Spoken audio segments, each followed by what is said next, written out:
96,8 Perkasa FM, nyalakan energi maju. Saya Abir Fatah. Selamat sore kawan perkasa, muslimin muslimat, santri Pondok Pesantren Al-Fatahiyah Miren Granti Boyolango Tulung Agung. Alhamdulillah hari ini dimulai kembali zona Islami spesial Ramadan edisi 1 Ramadan 1445 Hijriah atau 12 Maret 2024. Alhamdulillah juga tahun ini kita dipertemukan kembali dengan bulan suci Ramadan dalam keadaan yang mudah-mudahan berbahagia selalu, sehat selalu bagi kita semua, bagi pengasuh Ponpes Al-Fatahiyah Bapak Kiai Haji Muhammad Anang Musin selalu sehat, dan juga panjenengan semuanya para pendengar kaum perkasa dan santri Pondok Pesantren Al-Fatahiyah juga selalu diberikan kesehatan, amin amin ya rabbal alamin. Hari ini kita edisi pertama untuk zona Islami spesial Ramadan pada sore hari ini. Selama 1 jam ke depan kita akan membahas topik-topik seputar bulan suci Ramadan, dan zona Islami spesial Ramadan kaum perkasa selalu hadir di setiap jam 4:30 sampai dengan 5:30 petang selama bulan Ramadan. Hari ini edisi pertama kita akan membicarakan seputar tema katanya puasa itu setan dibelenggu. Tapi kenapa kemaksiatan masih ada di bulan Ramadan? Langsung bersama beliaunya Kiai Haji Muhammad Anang Musin, disilakan. Assalamualaikum warahmatullahi wabarakatuh. Bismillah. Alhamdulillah, salatu wassalamu ala rasulillah wa ala alihi wa sahbihi wa mawalah. Amma ba'dah, kita sampaikan selamat sore kepada seluruh santri Pondok Al-Fatahiyah dan para pendengar radio Perkasa FM dimanapun berada. Mudah-mudahan kita semua senantiasa dalam taufik hidayah Allah Subhanahu wa ta'ala, amin. Tema kita pada sore ini, coba kita akan mengupas seputar di dalam puasa bulan Ramadan. Kita tahu setan dibelenggu, tapi kenapa kenyataannya masih ada orang yang bermaksiat? Kenapa masih ada orang yang malas beribadah? Kenapa masih ada kemungkaran? Coba akan kita kupas. Bismillahirrahmanirrahim. Memang di dalam hadis Nabi Muhammad sallallahu alaihi wasallam dijelaskan, idza jaa Ramadan futihat abwabul jannah wa ghuliqat abwabun nar sufidatis syayatin. Kata Nabi, ketika bulan Ramadan datang, pintu-pintu surga dibuka, pintu-pintu neraka ditutup, setan-setan dibelenggu. Ini hadis. Hadis ini diriwayatkan oleh Imam An-Nasai an Abi Hurairah.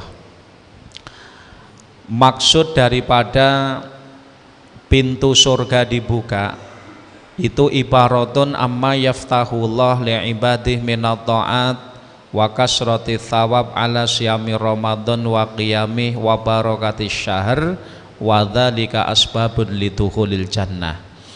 Jadi pintu surga dibuka itu melambangkan, perlambang di bulan Ramadan itu bulan berkah sekali.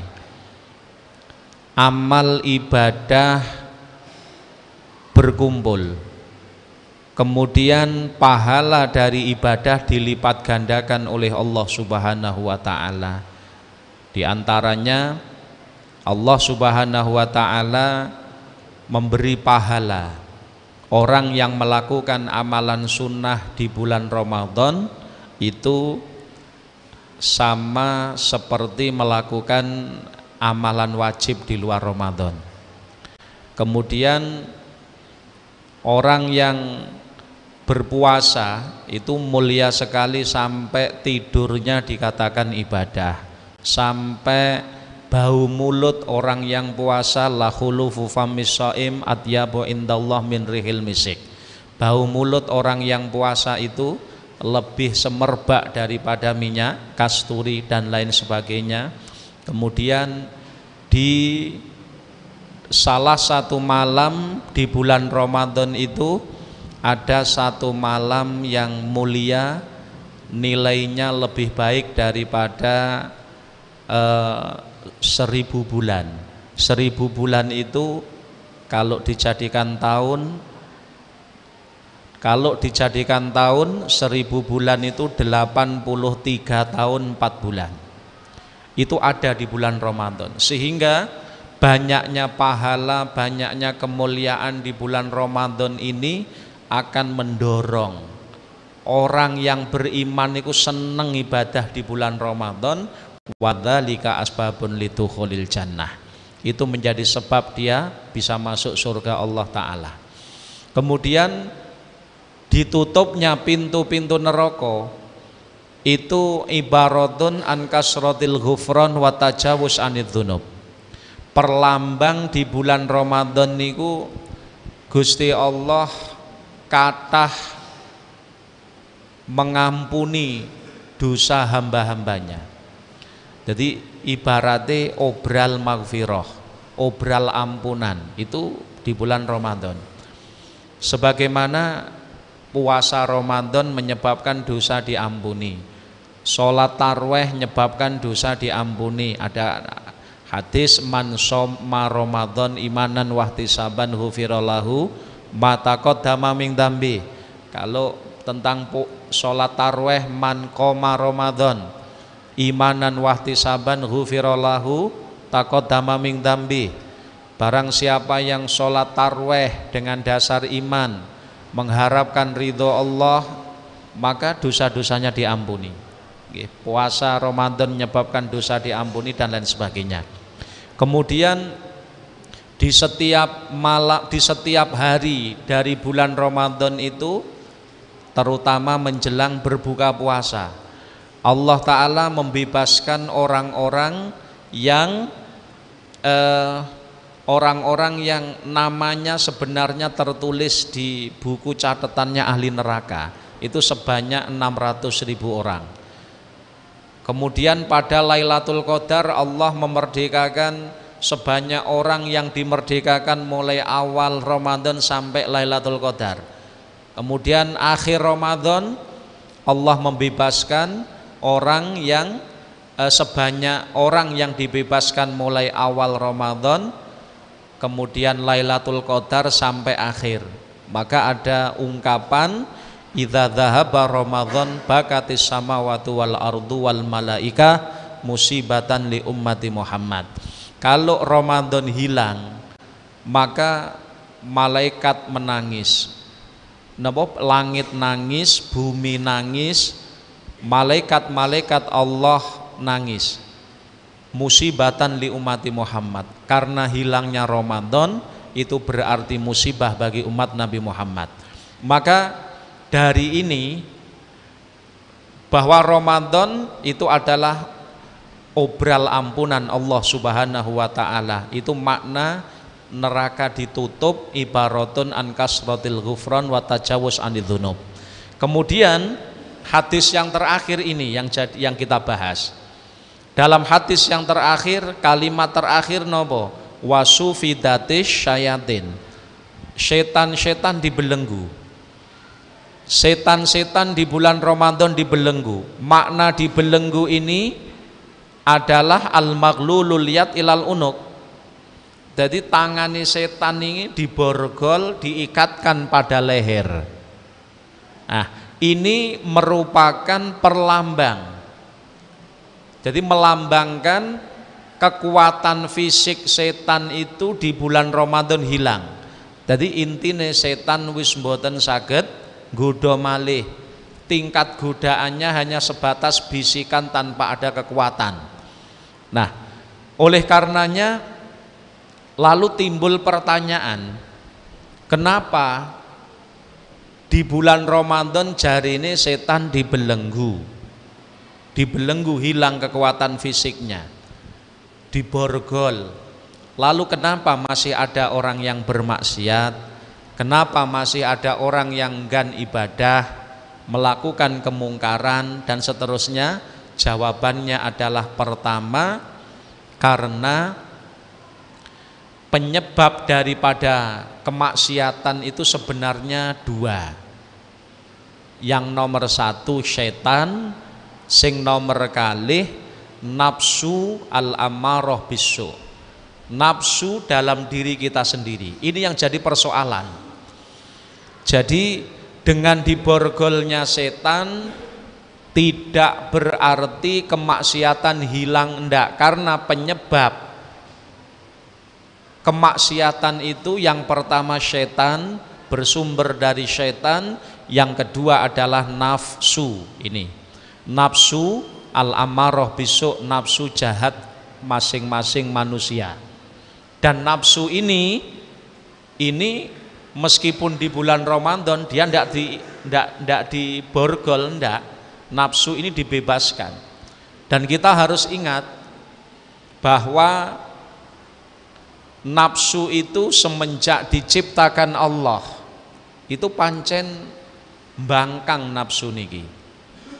Maka di dalam napa niku, dalam satu kitab disebutkan, dalam kitab Dzurratun Nasikhin, diceritakan di sana, diterangno, sebelum Allah Subhanahu wa taala menciptakan manusia, maka Allah Subhanahu wa taala telah menciptakan makhluk yang bernama akal dengan nafsu. Ini di awal.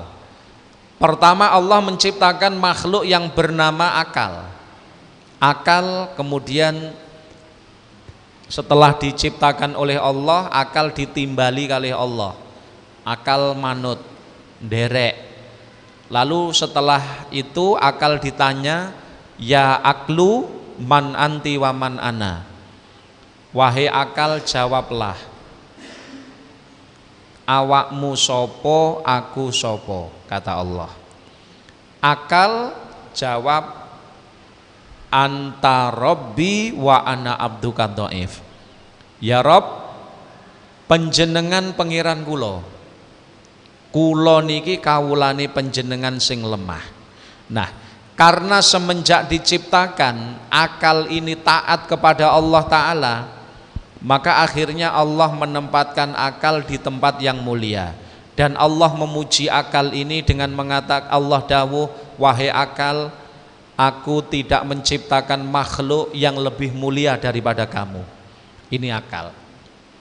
Setelah itu Allah menciptakan makhluk yang kedua yang bernama napa? Nafsu.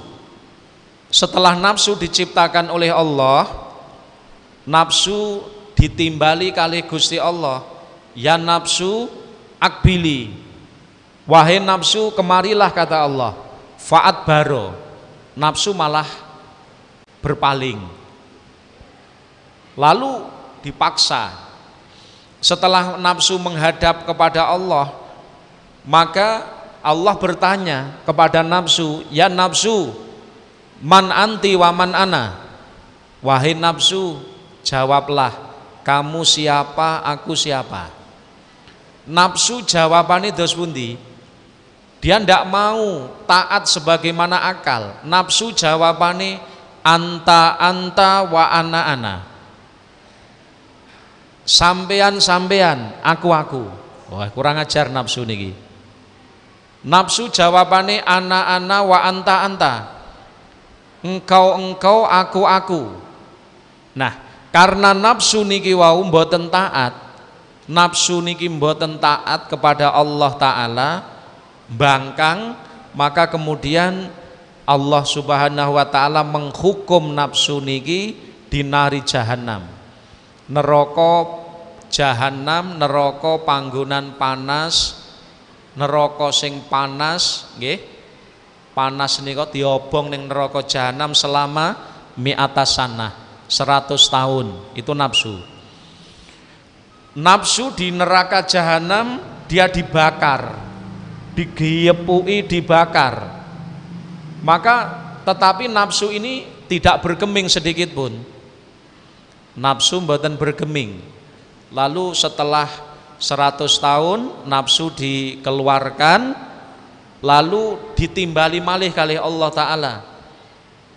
Ditanya oleh Allah, ya nafsu, man anti wa man ana. Jawaban, awakmu sopo, aku sopo. Nafsu jawabane panggah. Nafsu ndak kenal pangerane. Nafsu jawabanipun anta anta wa ana ana. Sampean sampean aku aku. Akhirnya nafsu niki dihukum oleh Allah, dimasukkan ke dalam neraka narul ju' wal atosh, neraka pangginan ngelak, panggonan luwe. Di neraka itu, di tempat itu nafsu tidak diberi makan sama sekali, tidak diberi minum sama sekali selama 100 tahun. Akhirnya nafsu niki lemes, meronta-ronta. Akhirnya setelah 100 tahun nafsu dikeluarkan, ditokne saka penjara neraka narul ju' wal atos. Setelah dikeluarkan dari narul ju' wal atos, nafsu berubah. Cara bahasa kasaran wis ora kemlelet malih. Akhirnya ditimbali kali Allah, didangu. Ya nafsu, man anti wa man ana. Jawaban, awakmu sopo, aku sopo. Setelah nafsu ini dididik di penjara neng narul ju' wal atos, nafsu mulai mengenal Tuhannya. Nafsu mulai mengenal Tuhannya. Akhirnya jawabannya nafsu setelah dari neraka narul ju' wal atos, jawabannya dos pundi, anta robbi wa ana abduka dhaif. Gusti, panjenengan menika pangeran kula. Kula niki kawulane panjenengan. Karena nafsu ini bisa mengenal Allah, bisa mengenal Tuhannya. Disebabkan karena nafsu mengalami didikan di penjara neng narul ju' wal atos, neraka panggonan ngelak lan luwe selama 100 tahun. Walidzalika, karena dasar hikmah semacam ini disyariatkanlah puasa untuk manusia ini. Maka kalau kita lihat di dalam Al-Quran bahwa inti daripada ibadah puasa adalah la'allakum tattaqun, membentuk kita semuanya ini menjadi orang-orang yang bertakwa. Allah dawuhne, ya ayyuhalladzina amanu kutiba alaikumussyam kama kutiba alal ladzina min qablikum. Apa tujuannya? La'allakum tattaqun. Hei wong-wong sing podo iman, kata Allah, diwajibkan atas kalian puasa sebagaimana umat-umat sebelum kalian. La'allakum tattaqun, agar kalian bertakwa. Nah, orang itu bisa bertakwa. Takwa itu maknane imtisalul awamir wajtinabun nawahi, ngelakoni perintah, ngedoi larangan. Orang itu bisa bertakwa, ngelakoni perintah, ngedoi larangan. Ini syaratnya nopo? Nafsunya harus dididik, nafsunya harus mengenal Allah, nafsunya harus dijinakkan. Bagaimana cara menjinakkannya? Metode agama adalah dengan puasa. Sebenarnya itu dengan menyedikitkan makan dan minum. Menyedikitkan makan dan minum. Karena nafsu itu akan terdidik manakala makan dan minumnya itu dikurangi. Cuman makan dan minum niki supaya oleh ganjaran akhirnya diniati puasa. Disinilah maka sampean bisa memahami hubungan antara akal, nafsu dengan puasa. Yang jelas persoalannya penyebab kemungkaran, penyebab maksiat yang terbesar itu adalah hawa nafsu. Hawa nafsu. Okay.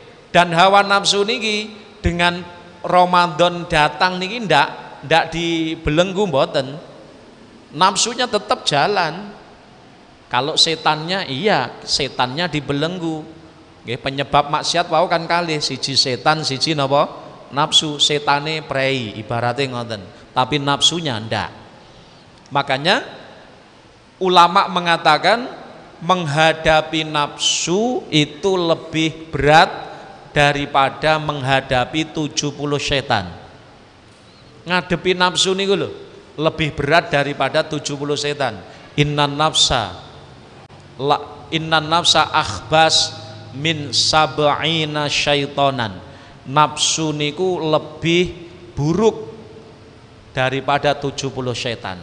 Kalau ngadepi satu nafsu ibaratnya beratnya sama dengan ngadepi 70 setan. Makanya jangan heran ketika bulan puasa datang, Ramadan datang, setan dibelenggu, tapi kemaksiatan tetap ada, menunjukkan nafsunya sudah dikuasai. Diri orang tersebut itu sudah dikuasai hawa nafsu al-ammarah bisu. Maka ini adalah garapannya puasa. Kalau puasa seseorang itu berhasil, kalau puasanya berhasil, maka otomatis nafsu ini akan terdidik.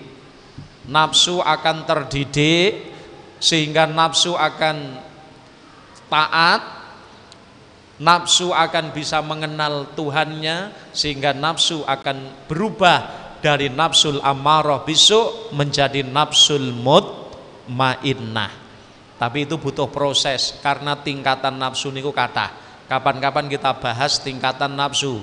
Ulama mengatakan ada yang mengatakan 3 tingkatan, ada yang mengatakan nafsu niku 6. Kapan-kapan kita bahas. Tapi puasa ini adalah upaya dalam rangka menundukkan nafsu menika, supaya nafsu manusia berubah dari ammarah bisu, nafsu yang buruk, menjadi nafsul mutmainnah. Itu kalau puasanya berhasil. Para pendengar perkasa yang dimuliakan Allah dan para santri, lalu coba nanti kita gali. Yang jelas di sana berarti jawabannya dari tema tadi sudah terjawab sebenarnya.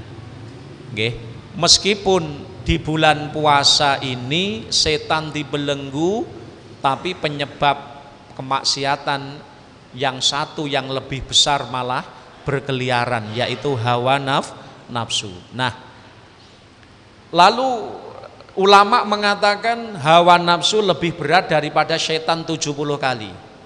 70 kali. Ini bisa kita lihat kebenaran dawuh ini dari apa? Ternyata setan sendiri nih lho. Iblis setan itu tersungkur ditundung saka surga. Itu juga gara-gara nafsu. Dulu dikisahkan sebelum Allah menciptakan Nabi Adam alaihissalam, Allah niku menciptakan di surga itu penghunine mung loro tok. Siji malaikat, sing nomor kalih sinten? Iblis. Iblis pada waktu niku ahli surga. Iblis. Lek jenengan dereng ngerti, dereng kenalan karo iblis, karirnya iblis apa? Ibadahnya iblis luar biasa loh. Ibadahnya iblis luar biasa, ngalimnya iblis luar biasa. Dikatakan dalam kitab Sirajut Talibin, anna iblis allain kana khazinal jannah arba'ina alfasana. Ternyata iblis itu punya karir ibadah yang luar biasa. Iblis pernah menjadi penjaga surga niku sebanyak arba'ina alfasana, 40.000 tahun. 40.000 tahun iblis jaga swarga. Wa ma'al malaika samanina alfasana. Iblis berkumpul dengan malaikat sebanyak 80.000 tahun. Wa wa'adzal malaika isyrina alfasana. Iblis menjadi penasehat malaikat, wa wa'adha mituturi. Iblis dadi penasehate malaikat itu selama isyrina alfasanah 20.000 tahun.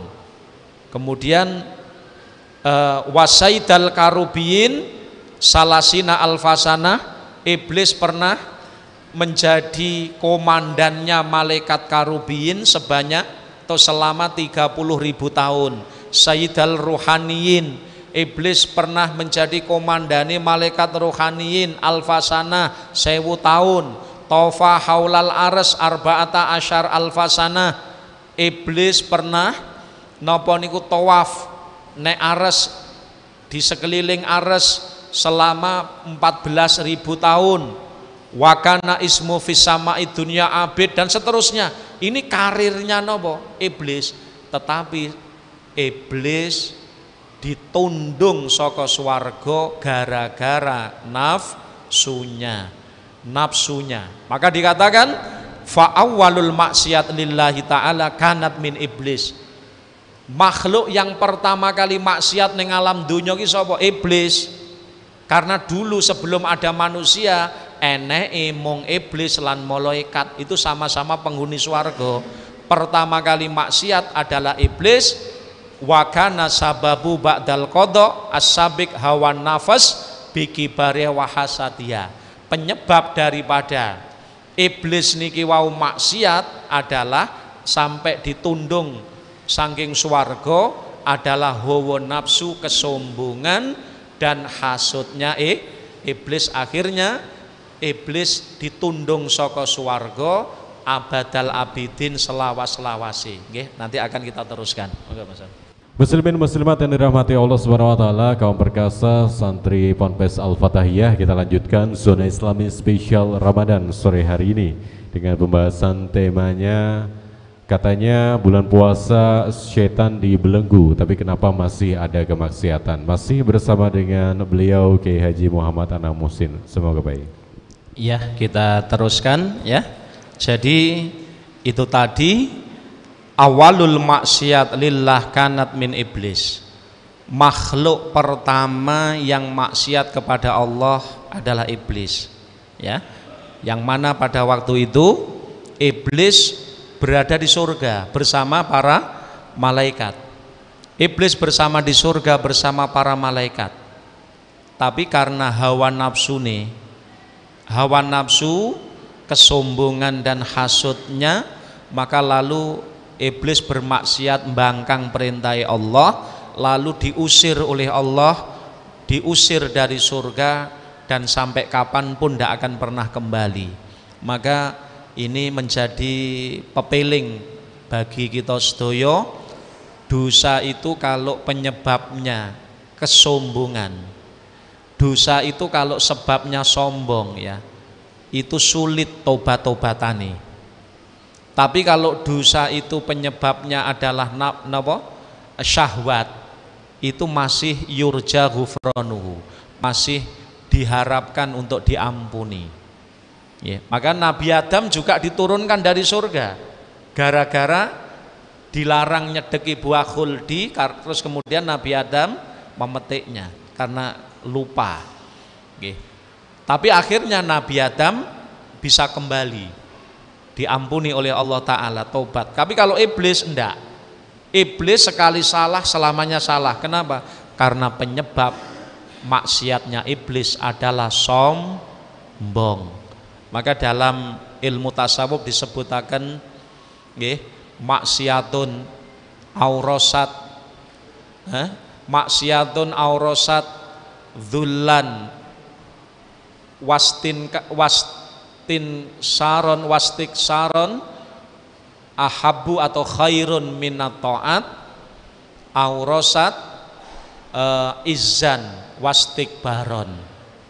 Jadi maksiat tapi menyebabkan seseorang itu merasa hina, merasa rendah, getun, akhirnya ngerasa ino, ngerasa elek, niku sik luweh apik tinimbangane wong sing ketoke ngibadah tapi mengakibatkan dia sombong, merasa tinggi. Ngeten.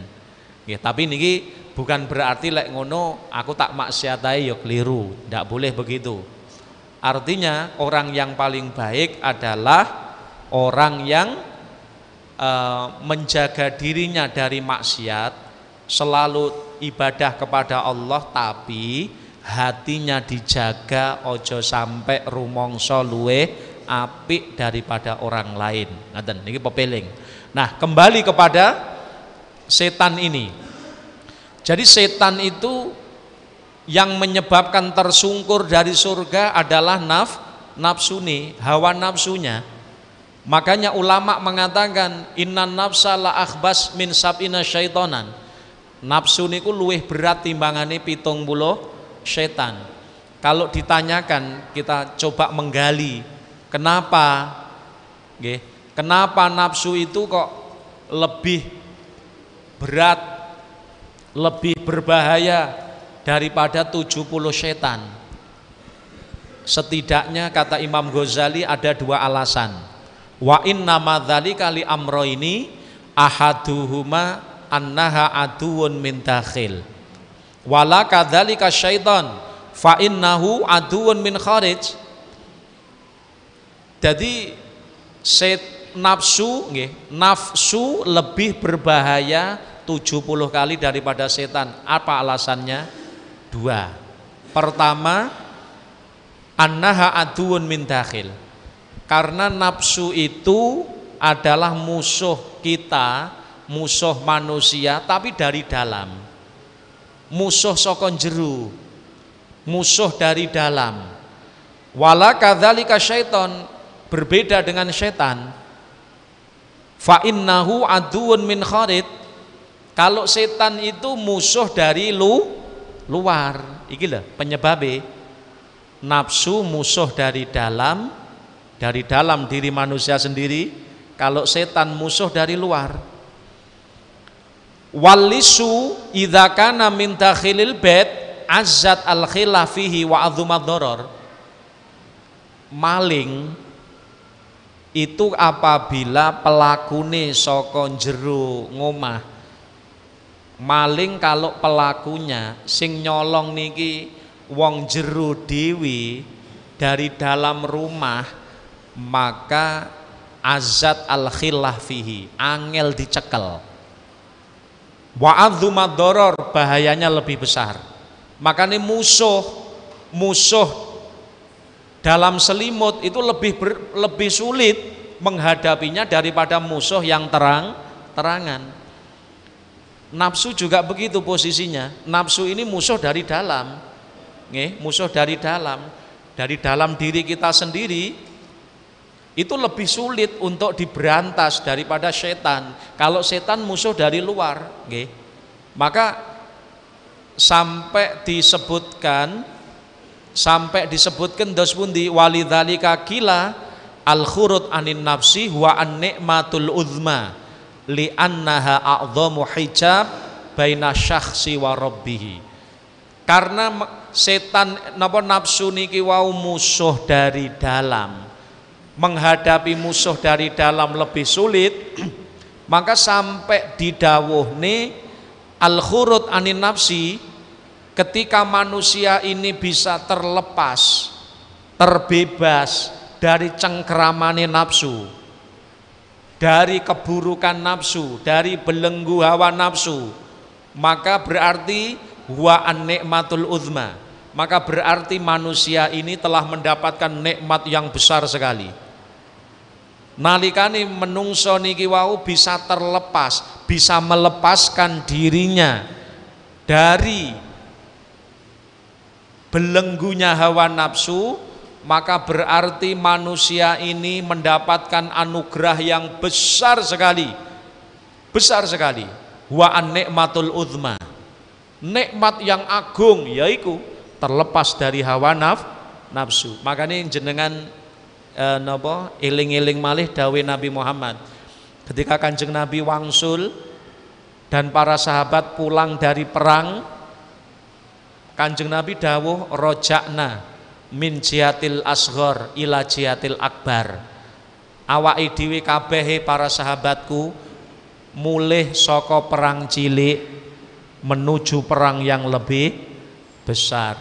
Para sahabat heran, ya Rasulullah, mosok si enten perang malih sing luwih gedhe timbangane perang niki ya Rasul. Niki rumangsa kula perang niki dahsyat. Mosok si enek luwih gedhe? Kata Nabi, enek. Perang melawan hawa nafsu, jihadun nafas. Perang melawan hawa nafsu, dan itu akan terus ada selama nyawamu seenek. Itu akan terus ada sampai datangnya hari kiamat. Itu musuh terbesar manusia, bukan siapa-siapa tapi hawa nafsunya. Nah, di sini loh. Makanya sampai dikatakan kalau kita bisa menghindar keluar dari belenggu nafsu, maka sungguh itu anugerah yang luar biasa. Karena li'anna a'dhamu hijab baina syakhs wa rabb. Karena sesungguhnya nafsu itu adalah paling besar-besarnya penghalang antara manusia dengan Tuhannya. Jadi penghalang manusia dengan Tuhannya, hijab yang paling besar antara manusia dengan Tuhannya adalah nafsunya. Maka orang-orang yang masuk di dunia torekoh itu mujahadatun nafas, kados torekoh Sayyidi Syekh Abdul Qadir Al-Jilani, mujahadah merangi hawa nafsu. Disinilah. Nah, karena nafsu itu adalah musuh dari dalam, maka sulit untuk dihilangkan, sulit untuk dikalahkan, sulit untuk diberantas. Beda dengan setan. Itu yang pertama. Sing nomor loro, wasani annahu aduun mahbubun. Sing nomor kalih, kenapa menghadapi nafsu kok berat sekali? Karena nafsu itu adalah musuh yang dicintai. Musuh yang dicintai. Rata-rata manusia niku demen karo nafsu. Karepe nafsu wayahe ngaji, rosok-rosok ngantuk malah dituruti, malah turu. Ini berarti kan nuruti apa? Nafsu. Nggih. Arep jamaah rada aras-arasen niki nafsu sebenarnya. Malah dituruti ora jamaah pisan. Nggih. Badhe madrasah misalnya, badhe mlebu, badhe budal ngaji aras-arasen sing ngendon-ngendoni nafsune terus dituruti ndak sida budal. Nggih. Arep maca Quran aras-arasen nafsune nggodha dituruti ra sida maca Quran. Lah teng mriki lho. Makanya kenapa nafsu itu kok sulit untuk dikalahkan? Karena nafsu itu aduun mahbubun. Nafsu niku adalah musuh namun yang dicintai, musuh sing ditresnani. Piye ngono ki? Musuh tapi ditresnani. Wal insan amma an aibe mahbubihi. Karaktere menungso dia akan buta terhadap keburukan-keburukan yang dicintainya. Layakadu yubsiru aibahu, sehingga tidak akan tahu. Karena nafsu itu adalah dicintai. Nafsu niku musuh ditresnani. Rata-rata menungso niki iku lek wis kadung demen ora ketok eleke sing didemeni, ngoten. Mula enten dawuh kama qala syair, kama qala qail, walastataro ainan lidzil wuddi wal akha wala baqda ma fi idza kunta radiyan wa ainur ridho. Jenengan persani. Ini gara-gara cinta. Wa ainur ridho an kulli aibin kalilah. Pandangan cinta itu napa? Dia ndak, pandangan cinta menyebabkan tidak bisa melihat kekurangan-kekurangan yang dicintai. Walakin ainas sukhti tubdil masawiyah. Tetapi pandangan kebencian itu akan menampakkan seluruh keburukan.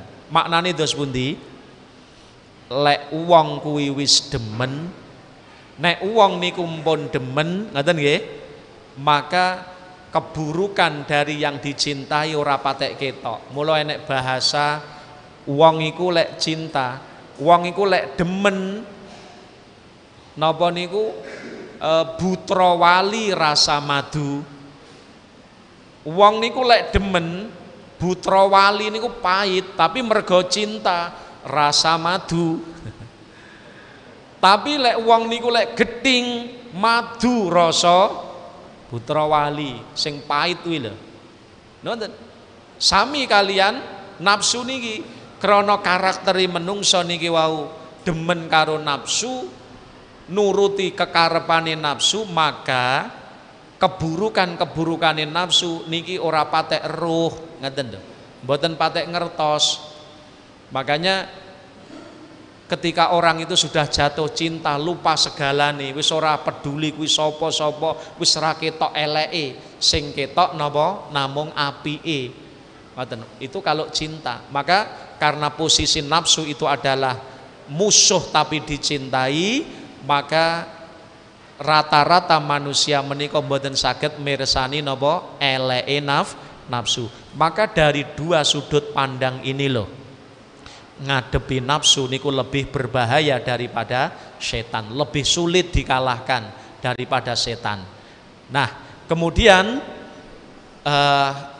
tapi meskipun sulit dikalahkan nggih, sulit dikalahkan, tetapi tetap masih ada cara untuk menjinakkan nafsu. Di antaranya adalah dengan apa? Dengan puasa. Maka metode Imam Ghazali, bagaimana cara mengalahkan nafsu supaya nafsu kita itu bisa kita kalahkan, supaya kita bisa terbebas dari belenggu nafsu. Maka yang harus kita lakukan 3 kata Imam Ghazali. Pertama, mangan ngombene kurang ono, atau dalam bahasa lain berpuasalah. Kenapa? Karena diibaratkan nafsu niku seperti kuda yang galak, kuda yang nakal. Tunggangan sing nakal niku cara menjinakkannya bagaimana? Pakane kurang ono, pakane dikurangi. Nek dipakane dikurangi, ombene dikurangi, mangke lemes. Dikatakan wonten mriki, innama yudzallilu nafsa wa yukassiruha wa yaksiruha wa salah satu asya. Enek telung perkara sing dadekne nafsu niki saged dikendalikan. Yang pertama, man'us syahawat, ya kuwi mencegah syahwat, aja dituruti hawa nafsune, lantas pakane kurang ono. Berarti awake dhewe menyedikitkan makan, menyedikitkan minum. Maka supaya makan minum dapat pahala dengan berpuasa. Maka dalam berpuasa pun ini juga ada anjuran adabe ketika berbuka puasa, ikuti sunnah Nabi Muhammad SAW. Kalau ada, kalau bisa. Pertama, sunnah Nabi dengan apa? Buka dengan kurma, ganjil. Lalu setelah itu kalau tidak ada dengan air putih, syukur-syukur banyu zam-zam. Lalu setelah itu dengan manisan yang tidak kena air seperti madu. Lalu dengan manisan yang kena air, yang kena api. Manisan yang kena api, yang tidak kena api dulu seperti madu, lalu manisan yang kena api. Ngoten. Ini langkahnya. Jadi orang-orang ini buka dengan kurma. Kalau tidak ada kurma, berbukalah dengan air putih. Itu. Dan jangan banyak-banyak. Sebab kalau waktu buka kewareken koken, ini tidak melemahkan nafsu, akan tetapi malah menguatkan nafsu nih. Selama sehari mulai pagi sampai sore ini nafsu sudah dilemahkan, tidak makan, tidak minum. Maka kalau bukannya kita kok koken, niki nafsu ini akan bangkit kembali dan lebih kuat. Makanya nomor satu cara menjinakkan nafsu adalah dengan berpuasa, dengan metode bukannya mengikuti sunnah Nabi. Sing nomor loro, ketika puasa tambah ono ngibadahi, ditambahi maca Qur'ane, ditambahi ngajine, ditambahi zikire, ditambahi sinaune. Ibaratnya seperti hewan itu yang nakal, khimar itu apabila bebannya ditambahi, fa innal khimar idza zida fi hamli ma'an nukson min alafi tadzallala. Jadi khimar jaran kuwi lek napa niku pakane kok kurangi, inumane kok kurangi, bebane kok tambahi, lemes dheweke. Nafsu juga begitu. Nafsu juga begitu. Setelah kita kurangi makan minum, lalu berusahalah nambah beban ibadah. Beban ibadah ditambahi. Mula lek poso aja mung turu, tapi poso digawe ngaji, poso digawe maca Quran, poso digawe zikir dan seterusnya. Kemudian sing nomor telu terakhir, cara menjinakkan nafsu napa? Wasalis al isti'anah billah azza wa jalla wa tadarru ilaih. Dadi njaluka pitulung ning Allah supados kita dijaga dari keburukan nafsu. Eling dawe Allah Subhanahu, eling dawe Nabi Yusuf alaihissalam, amma tasma' qaula Yusuf alaihissalam, innan nafsa la ammaratum bisu illa ma rahima rabbi. Nafsu itu akan mengajak kepada keburukan kecuali nafsu yang sudah dirahmati oleh Allah Subhanahu wa taala. 3 cara itu untuk menjinakkan nafsu. Nggih, kesimpulane jenengan ngerti kenapa Ramadan barang maksiat panggah enek, ternyata penyebabnya tidak hanya setan tapi hawa nafsu. Mugi-mugi Allah Subhanahu wa taala ndadosaken kita tiang-tiang sing takwa. Amin Allahumma amin. Amin amin ya rabbal alamin. Demikian tadi muslimin muslimat kaum perkasa, pembahasan tema pertama Zona Islami Spesial Ramadan sore hari ini. Satu informasi untuk azan maghrib di 1 Ramadan 1445 Hijriah akan jatuh pada jam 17:50 atau jam 6 kurang 10 menit. Dan sebelum kita akhiri majelis Zona Islami Spesial Ramadan sore hari ini, kita tutup dengan bacaan doa oleh beliau Kiai Haji Muhammad Anam Muhsin. Semoga baik. Ya, mari kita tutup ya majelis yang berkah ini dengan doa bersama-sama. Tapi sebelumnya kita harus selalu ingat kemuliaan bulan suci Ramadan. Orang yang mau melangkahkan kaki menuju majelis ilmu, setiap langkahnya diberi pahala seperti ibadah setahun.